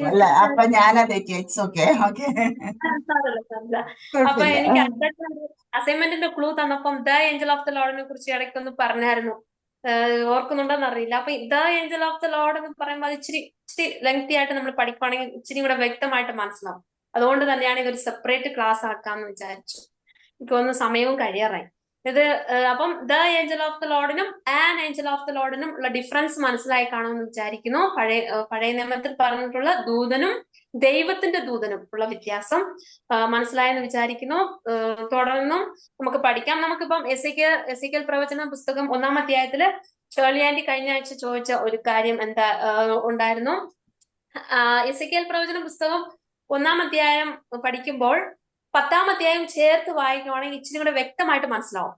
ഏഞ്ചൽസിനെ കുറിച്ചാണ് പറയുന്നത്, ചെറൂബിനെ കുറിച്ചാണ്. 10-ാമത്തെ അധ്യായം എനിക്കൊന്ന് ഇതിന്റെ കമന്ററി പോലെ തന്നെ കൂടെ നമ്മൾ വായിക്കുമ്പോൾ അത് മനസ്സിലാക്കുവാനായിട്ട് സാധിക്കും. ആന്റി ചോദിച്ചത് 1-ാം അധ്യായത്തിൽ പറഞ്ഞിട്ടുള്ള ദൂതന്മാരെ കുറിച്ചാണോ എന്ന് പറഞ്ഞിട്ടുണ്ട്. ദൂതന്മാരെ കുറിച്ച് തന്നെയാണ് പറയുന്നത്. സ്വർഗത്തിലെ കാഴ്ച, അവിടെ ഒരു വിഷൻ എസെക്കിയേൽ പ്രവാചകൻ കാണുകയാണ്. ആ വിഷനില് അവിടെ ദൂതന്മാരുടെ ഓരോ അതായത് എങ്ങനെയൊക്കെ ഓരോ രൂപത്തിലിരിക്കുന്ന. അപ്പൊ ഈ രൂപം 10-ാമത്തെ വാക്യത്തില് മനുഷ്യന്റെ രൂപം, പിന്നെ ഓക്സ്, പിന്നെ ലയൺ, അങ്ങനെ ഓരോ മുഖങ്ങളെ നമുക്ക് അവിടെ കാണുവാനായിട്ട് കഴിയും. അപ്പൊ ഞാൻ ഇന്ന് അത് പഠിച്ചപ്പോ എനിക്കത് ഇൻട്രസ്റ്റിംഗ് ആയിട്ട് തോന്നിയത്, ദൈവത്തിന്റെ സൃഷ്ടിയില് മനുഷ്യനാണ് ഒന്നാമൻ. അത് കഴിഞ്ഞിട്ടാണ് നമ്മളെ ഡൊമസ്റ്റിക് അനിമൽ, പിന്നെ എന്തുവാ വൈൽഡ് അനിമൽസ്, ഇങ്ങനെയുള്ള കാര്യങ്ങളൊക്കെ നമ്മൾ കാണുവാനായിട്ട് കഴിയും. എന്നാൽ ഇതിന് പലരും പല രീതിയിൽ വ്യാഖ്യാനം കൊടുക്കും. എന്നാൽ എല്ലാത്തിനും മനുഷ്യനെ അവിടെ ഒന്നാമതായിട്ട് കാണുവാനായിട്ട് സാധിക്കും. എന്നാൽ ഇതിന്റെ എക്സ്പ്ലനേഷൻ നമ്മൾ 10-ാം അധ്യായത്തിൽ വരുമ്പോൾ ഇച്ചിരി കൂടെ വ്യക്തമായിട്ട് മനസ്സിലാവും. ഒന്ന് വീട്ടിൽ പോയി അല്ലെങ്കിൽ നമ്മൾ കുറച്ച് കഴിഞ്ഞിട്ട് ഫ്രീ ആകുമ്പോൾ ആ 10-ാമത്തെ അധ്യായം കൂടെ ഒന്ന് വായിക്കുവാണെങ്കിൽ ഇച്ചിരി കൂടെ ക്ലിയർ ആയിരിക്കും. കാരണം ഇതൊരു വിഷനാണ്. വിഷനിലെ ദൂതന്മാരെ എസെക്കിയേൽ പ്രവാചകൻ കാണുകയാണ് ചെയ്യുന്നത്. ഇത് ദൂതന്മാരെ കുറിച്ച് തന്നെയാണ് പറയുന്നത്. ആന്റി കെറൂബിനെ കുറിച്ചാണ് പറയുന്നത്. ഓക്കെ, വേറെ ആന്റി ആരാണ് പ്രൊട്ടക്ട് ചെയ്യുന്നു, അല്ലെങ്കിൽ പിന്നെ അധികാരമുള്ളവൻ, പിന്നെ അത്ഭുതം പ്രവർത്തി, ഇതൊക്കെ പറഞ്ഞല്ലോ. ഇതിന് പഴയ നിയമത്തിൽ പുതിയ നിയമത്തിൽ ക്രൈസ്റ്റുമായിട്ട് കമ്പയർ ചെയ്ത് സംസാരിച്ചായിരുന്നല്ലോ. ഇങ്ങനെ പറഞ്ഞാൽ ടൈപ്പോളജിയുമായിട്ട് വല്ല ബന്ധമുണ്ടോ? ടൈപ്പോളജി ഒക്കെ നമ്മൾ കൂടുതലായിട്ട് പഠിക്കാൻ പോകണമെങ്കിൽ ചിലപ്പോൾ നമ്മൾ അലിഗോറിക്കൽ ഇന്റർപ്രിട്ടേഷൻ ചെയ്യുന്നവരായിട്ട് വരും. ടൈപ്പോളജി എന്ന് നമ്മൾ കർത്താവിന്റെ വചനത്തിൽ പറയുന്നത് മാത്രമേ പറയാനായിട്ട് സാധിക്കും. അങ്ങനല്ല, ഈ നിഴലും പൊരുളും എന്ന് പറഞ്ഞിട്ട് ഏബ്രഹാമിനെ ക്രൈസ്റ്റുമായിട്ട് കമ്പയർ ചെയ്യുന്നുണ്ട്. അങ്ങനെ അതാ ചോദിച്ചത്. പുതിയ നിയമ കമ്പാരിസൺ എന്ന് പറയുമ്പോൾ എനിക്ക് തോന്നുന്നില്ല നമ്മൾ കമ്പയർ ചെയ്യുന്നത് ശരിയാണെന്ന് തോന്നുന്നില്ല. കാരണം വചനത്തിൽ പറഞ്ഞിരിക്കുന്ന കമ്പാരിസൺ മാത്രമേ നമുക്ക് എടുക്കാനായിട്ട് പറ്റുള്ളൂ. കാരണം ഇപ്പൊ ഞാൻ പറഞ്ഞില്ലേ, എസെക്കിയേൽ പ്രവചന പുസ്തകം 1-ാം അധ്യായം 10-ാമത്തെ വാക്യത്തില് 4 മുഖങ്ങളെ കുറിച്ച് നമ്മൾ കാണുന്നുണ്ട്.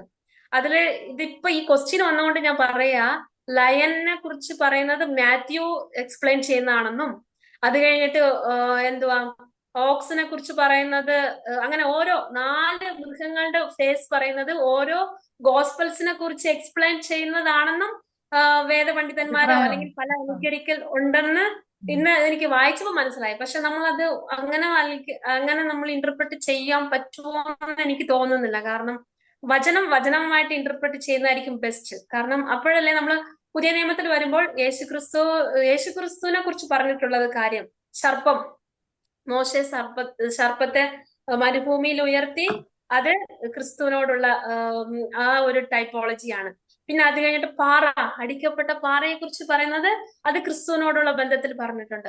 അത് കഴിഞ്ഞിട്ട് എന്താ പറഞ്ഞിട്ടുള്ള പഴയ നിയമത്തിൽ പറയുമ്പോൾ യോനയുടെ കുറിച്ച് എനിക്ക് സർപ്പത്തെ ഉയർത്തിയത്, മോശ മരുഭൂമിയിൽ സർപ്പത്തെ ഉയർത്തിയതുപോലെ മനുഷ്യപുത്രനെ ഉയർത്തേണ്ടതാകുന്നു, അങ്ങനെ പറഞ്ഞിരിക്കുന്നത്. അതെ, അപ്പം ബൈബിൾ പറഞ്ഞിരിക്കുന്ന ടൈപ്പ് അല്ലെങ്കിൽ സർപ്പവുമായിട്ട് താരതമ്യം ചെയ്തിട്ടില്ല. അല്ല, താരതമ്യമല്ല. അതായത് ജൗലി ചേച്ചി ചോദിക്കുന്ന ടൈപ്പോളജി, അതായത് എന്തോ കമ്പാരിസൺ അല്ല, അത് ടൈപ്പ് അതുപോലെ വരുമോ അങ്ങനെയല്ല ചേച്ചി ഉദ്ദേശിച്ച. അപ്പം ബൈബിളിൽ പറഞ്ഞിരിക്കുന്ന ടൈപ്പോളജി, എല്ലാവരും ഈ എല്ലാ ക്യാരക്ടേഴ്സിനെയും എടുത്ത് ക്രൈസ്റ്റുമായിട്ട് ഇങ്ങനെ ഒരു കമ്പാരിസൺ ചെയ്ത് സംസാരിക്കുന്നുണ്ട്. പക്ഷെ അതിനൊക്കെ വാസ്തവത്തിൽ ദൈവത്തിൽ യാതൊരു തെളിവുമില്ല. ഇപ്പം ഇല്ല, ഒരിക്കലില്ല. ആക്ച്വലി ഈ പ്രവചനത്തിൽ ഒരു മെസ്സേജ് കേട്ടപ്പം ഏബൽ മെരോദക് എന്ന് പറയുന്ന, പിന്നെ അതിന് ഇരമ്യാവിനെ സഹായിയാൻ നിൽക്കുന്ന ഒരു വ്യക്തിയുണ്ട്, ഏബൽ മെരോദക്. അപ്പം സഹായിയായിട്ടല്ല, അവിടെ ഉള്ള ഒരാളായിട്ടുണ്ട്. അപ്പൊ അദ്ദേഹം ക്രൈസ്റ്റിനെ താരതമ്യം ചെയ്ത് അദ്ദേഹത്തെ കുറിച്ച് ഒരു മെസ്സേജ് ഞാൻ കേട്ടു. അപ്പൊ ഈ കാണുന്നവരെല്ലാം പിടിച്ചിട്ട് അങ്ങ് താരതമ്യം ചെയ്യുന്ന ഒരു രീതി ഇപ്പൊ കണ്ടുവരുന്നുണ്ട്. അപ്പൊ അത് അങ്ങനെ അതേപോലെ ഈ അപ്പോസ്തല പ്രവൃത്തിയിലെ ബെന്തക്കോസ്ത് നാളില് അവര് പറയുന്നില്ലേ, അല്ല, നമ്മള് ബൈബിളിൽ വായിക്കുന്നത് കാറ്റടിക്കുന്നത് പോലെ, അതേപോലെ അഗ്നിജ്വാല പോലെ, അല്ലാതെ അവിടെ കാറ്റോ അഗ്നിജ്വാലയോ ഇല്ല. പക്ഷെ അത് അവിടെ തീ വന്നു എന്നൊക്കെയല്ലേ പറയുന്നത്. പക്ഷെ പോലെ എന്നുള്ളത് അവിടെ എടുത്തു പറയുന്നുണ്ട്. അതെ, പക്ഷെ റെവലേഷനില് 4-ാം വാക്യത്തില് 1-ാം ജീവി സിംഹത്തിന് സദൃശ്യം, 2-ാം ജീവി കാളയ്ക്ക് സദൃശ്യം, 3-ാം ജീവി മനുഷ്യനെ പോലെ, 4-ാം ജീവി പറക്കുന്ന കഴുകൻ. അത് 4 ഗോസ്പലാന്ന് പറയുന്നുണ്ട്.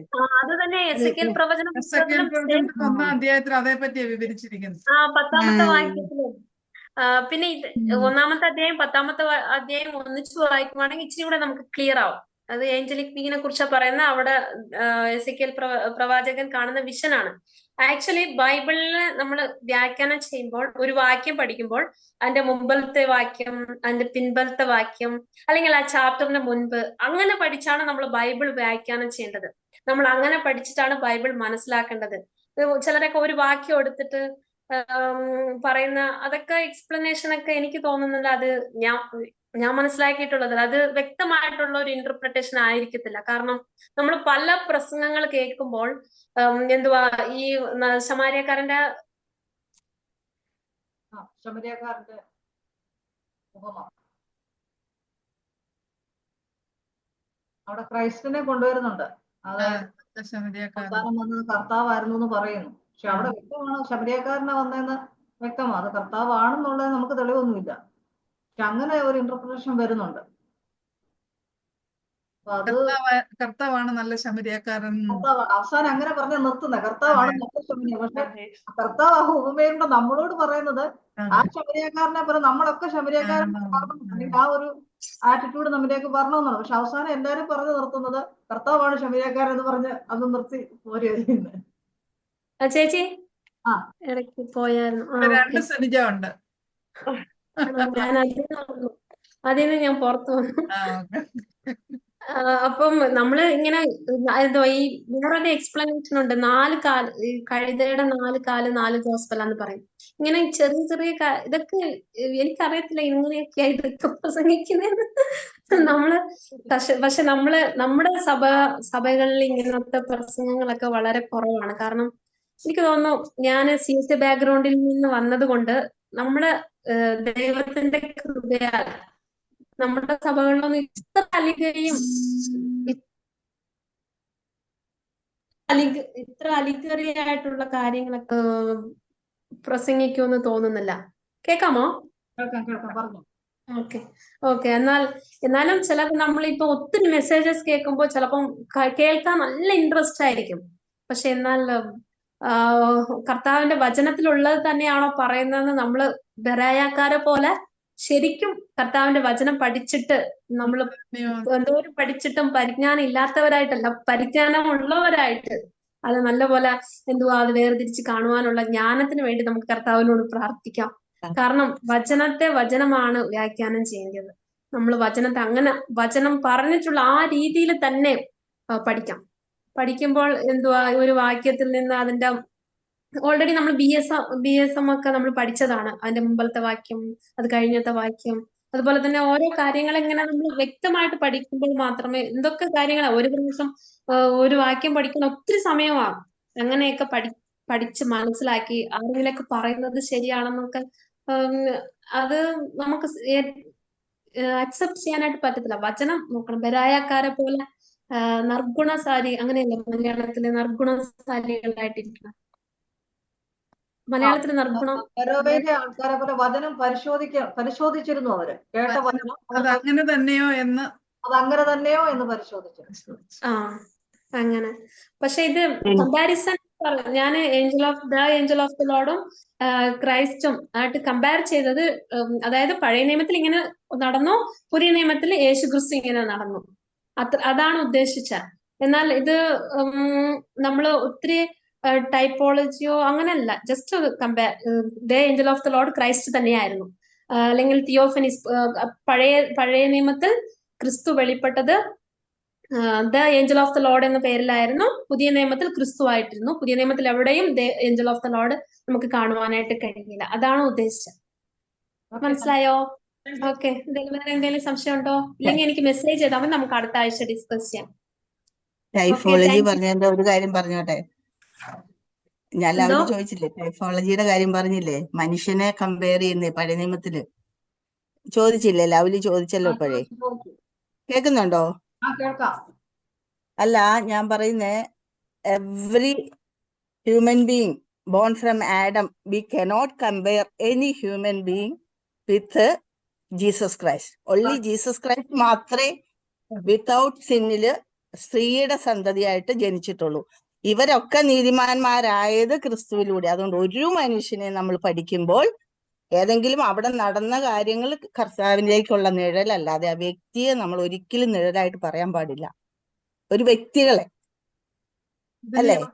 ഞാൻ അങ്ങനെയാട്ടോ മനസ്സിലാക്കുന്നത്. എനിക്ക് ഈ ടൈപ്പോളജിയോട് വ്യക്തിപരമായിട്ട് യോജിപ്പില്ല. കാരണം അബ്രഹാം എടുത്താലും ജോസഫ് എടുത്താലും ഡേവിഡ് ഇരുണ്ട കർത്താവ് പുള്ളി വളരെ വിശുദ്ധനായ ഒരു മനുഷ്യനാണ്. എന്തിനാണ് ഈ നല്ല മനുഷ്യനെ കൊണ്ട് ഇവരുടെ കൂടെ? അപ്പൊ എനിക്ക് അതിനോട് വ്യക്തിപരമായിട്ട് അല്ല, അങ്ങനെ പഠിപ്പിക്കുന്നവരുണ്ട്. ഇപ്പൊ ജോസഫിനെ കുറിച്ചും അത് ഐ ഫീൽ ലൈക്ക്, എനിക്ക് തോന്നുന്നു അത് ശരിക്കും തെറ്റാ. കാരണം ഫുള്ളി പാപത്തിലെല്ലാവരും, കർത്താവിലൂടെ ഉള്ള രക്ഷ അവർക്കും ഉള്ളൂ.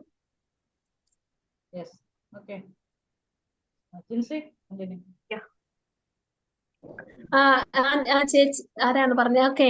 ബൈബിൾ നമ്മള് എന്താണ് നമ്മൾ പറഞ്ഞ പോലെ ബൈബിൾ എന്താണോ പറയുന്നത് അത് തന്നെ നമ്മൾ പറയാം. എക്സ്ട്രാ എന്ത് കമ്പയർ ചെയ്തത് എനിക്ക് തോന്നില്ല അത് ശരിയായിട്ട് വരുമെന്ന്.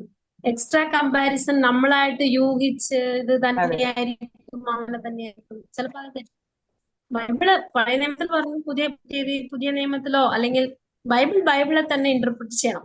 അങ്ങനെ ചെയ്യുമ്പോഴേ ഉള്ളൂ കറക്റ്റ് ആയിട്ട് നമ്മളത് മനസ്സിലാക്കുവാനായിട്ട്. Okay, thank you. Thank you sister Sunija. നമ്മൾ ഈ സ്റ്റഡി ഒന്ന് കേട്ടപ്പോഴേ ഞാൻ ഓർക്കുമായിരുന്നു, സുനിജ എന്തോ ഒരു എഫേർട്ട് എടുക്കുന്നുണ്ട് ഈ തിരക്കിന്റെ ഇടയിലും ഈ മിനിസ്ട്രിയുടെ ഇടയിലൊക്കെ എന്തുമാത്രം എഫേർട്ട് എടുക്കുന്നുണ്ട് ഈ ഒരു കാര്യത്തിന് വേണ്ടി. I think she spends a lot of time.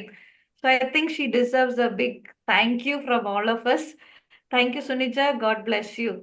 And ഇതൊരു എൻകറേജ്മെന്റ് ആണ്, എല്ലാവർക്കും ഈ ബൈബിൾ സ്റ്റഡി യൂസ്ഫുൾ ആണ്. നമുക്ക് മറ്റുള്ളവരെയും കൂടെ എൻകറേജ് ചെയ്യാം ഇതിൽ പങ്കെടുക്കാനായിട്ട്. ദൈവം നമ്മളെ സഹായിക്കട്ടെ. കൂടി വന്ന എല്ലാ പ്രിയപ്പെട്ടവർക്കും കർത്താവായ യേശുക്രിസ്തുവിന്റെ നാമത്തിലുള്ള നന്ദിയെ ഞാൻ ഒരിക്കൽ കൂടി അറിയിക്കുന്നു. Once again thank you Sunija. നമുക്ക് ഇന്നത്തെ മീറ്റിംഗ് പ്രാർത്ഥിച്ച് ക്ലോസിംഗ് പ്രയറിനായിട്ട് പ്രിയ ഷേർലി ആന്റിയെ ക്ഷണിച്ചുകൊള്ളുന്നു.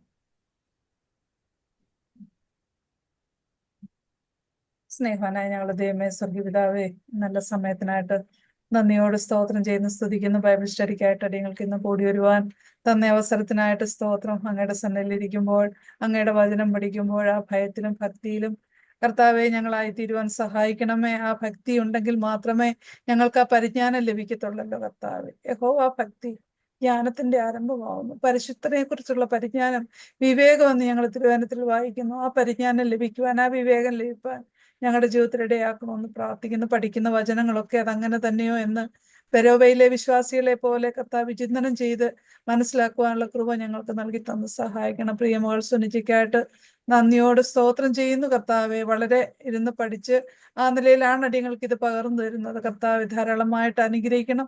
വരും ദിവസങ്ങളിലും ആവശ്യമാകുന്ന കൃപയോടെ കൊടുക്കണം. ആ വചനത്തിന്റെ സത്യങ്ങളെ വെളിപ്പെടുത്തുവാനുള്ള, പറഞ്ഞു തരുവാനുള്ള, നന്നായിട്ട് മനസ്സിലാകുന്ന രീതി പറഞ്ഞു തരുവാനുള്ള എല്ലാ കൃപയും ആത്മാവിന്റെ നിറവും നൽകി കൊടുത്ത് സഹായിക്കണം. കേൾക്കുന്ന ഞങ്ങൾക്ക് എല്ലാവർക്കും അത് പ്രയോജനത്തിനും ആത്മീയമായിട്ടുള്ള ഉന്നമനത്തിനും മുഖാന്തരമാക്കി തീർക്കണമെന്ന് പ്രത്യേകം പ്രാർത്ഥിക്കുന്നു.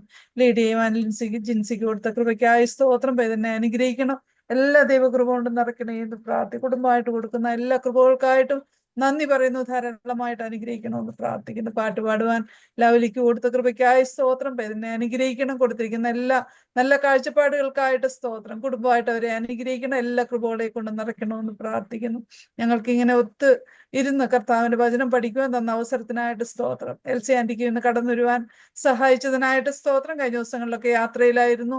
ഈ പ്രായത്തിലും കർത്താവ് കൊടുത്തിരിക്കുന്ന നല്ല താല്പര്യത്തിനായിട്ട്, ഉത്സാഹത്തിനായിട്ട് ഞങ്ങൾക്കൊക്കെ അതൊരു പ്രചോദനമായിരിക്കുന്നു. ഓർത്ത് നന്ദിയോട് സ്തോത്രം. തുടർന്നും ആരോഗ്യത്തോടും ബലത്തോടും കർത്താവ് ദൈവജനത്തിന് മുമ്പാകെ കർത്താവിന്റെ പ്രവർത്തനങ്ങളിൽ മുന്നേറുവാൻ ഞങ്ങൾക്കൊക്കെ ഒരു കർത്താവ് നല്ല ഗൈഡായിട്ടിരിക്കാൻ ആന്റിയെ സഹായിക്കണം. അതിനു വേണ്ടി പ്രാർത്ഥിക്കുന്നു. തന്ന എല്ലാ നല്ല അവസരങ്ങൾക്കായിട്ട് നന്ദി പറയുന്നു.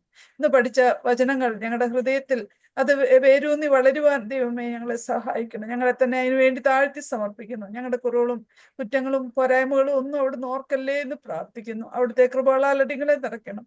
പ്രാർത്ഥന കേട്ടതിനായി സ്തോത്രം. യേശു കർത്താവിന്റെ ധന്യനാമത്തിൽ തന്നെ ആമേൻ.